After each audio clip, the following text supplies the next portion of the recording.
realities around how do we do business at the edge of chaos.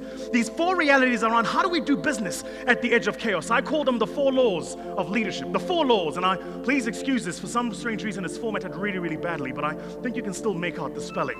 What's the first law of doing business at the edge of chaos? And this is the chief challenge to all of us in leadership. Find the truth. Not your version of the truth, Mensa. The truth. But this requires true leadership, because you know what happens in large organizations? These massive pyramid structures, one person at the top, a whole lot of people at the bottom, and people above them in layers to manage them. Customer walks into a branch, gives you a complaint. That complaint is like oros, it's concentrate.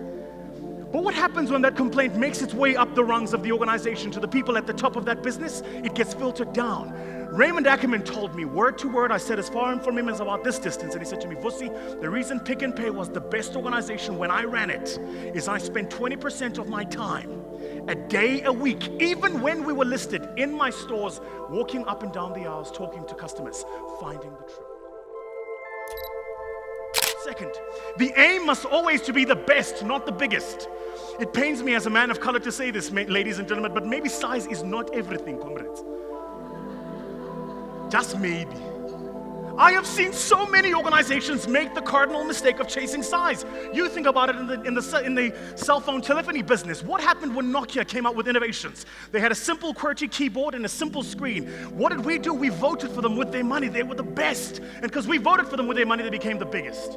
They forgot that. They created a space for innovators who came from Canada. We called them Research in Motion with a BlackBerry device. They were the best, and because they were the best, we voted for them, so they became the biggest. They forgot too what their business was. They created a space for Apple.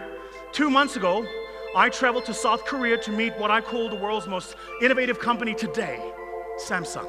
They have some cool things they're doing in Samsung that are so cool. We went to their production facility in the southern part of South Korea. They have a fridge that, depending on whether or not your house has a Wi-Fi connection and you drive a BMW, your fridge will switch on your car. I'm not kidding.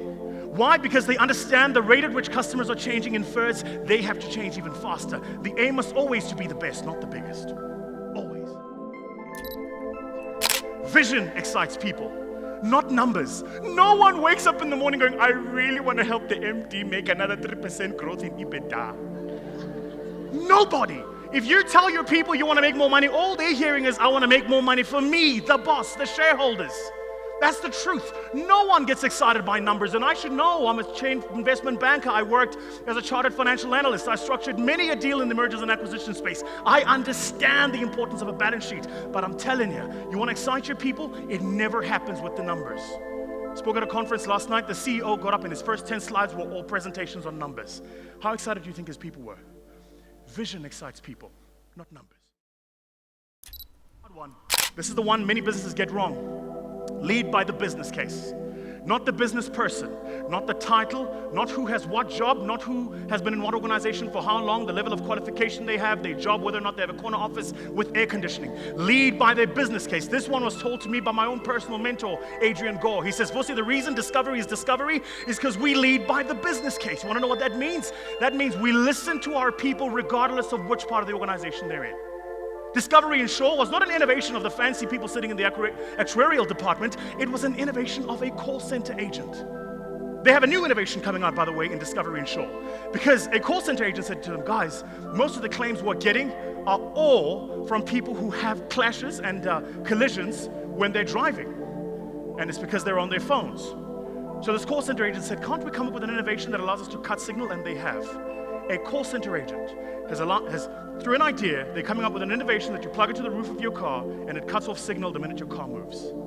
Leading by the business case. This is how we navigate the times of the edge of chaos.